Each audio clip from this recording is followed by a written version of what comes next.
Alrighty, so we're talking about actual spiritual awakenings. Like, this is what this actual channel is designed for. It's not for me to sit here and make like silly debit card guy songs. It's a real thing. I mean, yes, of course, we sing songs every day. I just want to play piano and, you know, keep my hands busy while we're sitting here talking. But anyway, we'll play the piano later. This channel was designed to help people who are going through spiritual awakenings. I went through mine quite a while ago. I think I'm a solid 10 years in right now. And it was terrifying when it started. And I definitely knew I was going through something amazing and wild and special when it started. So I started documenting, and I started reading, and I started keeping books and journals and all that stuff.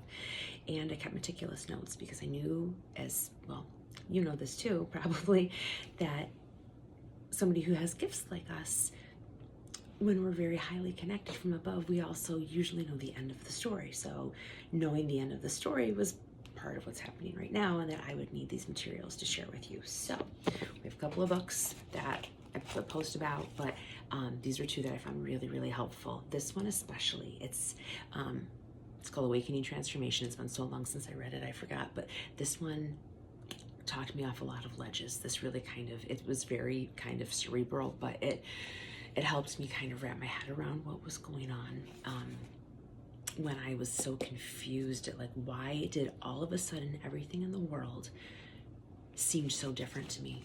Everyone's opinions, every conversation, every perspective from every direction in my life shifted. I shifted. The world didn't shift, I shifted. I shifted up. And all of a sudden, everything changed.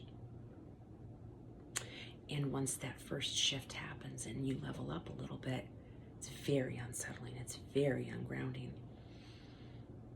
And when you don't know what to do with that, it's very easy to, like, get really unstable and, you know, do something crazy, you know, and lose your footing, and then you fall back down. And that's where I started latching onto books and latching onto journaling and latching onto podcasts and, you know, putting myself on a self-study. So I, you know, definitely put myself through the Harvard doctoral program of spiritual study and development. I definitely consider myself to have a PhD in this field. So here we go. Lesson number 1. La-di-da, la-di-da. Okay. Do some reading, dig into them, go back to them. I open books all the time.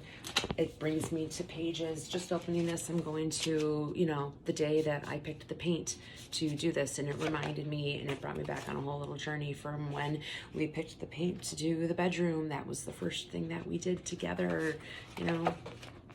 Debit card guy, back when he was not debit card guy, he was, you know, someone else's husband.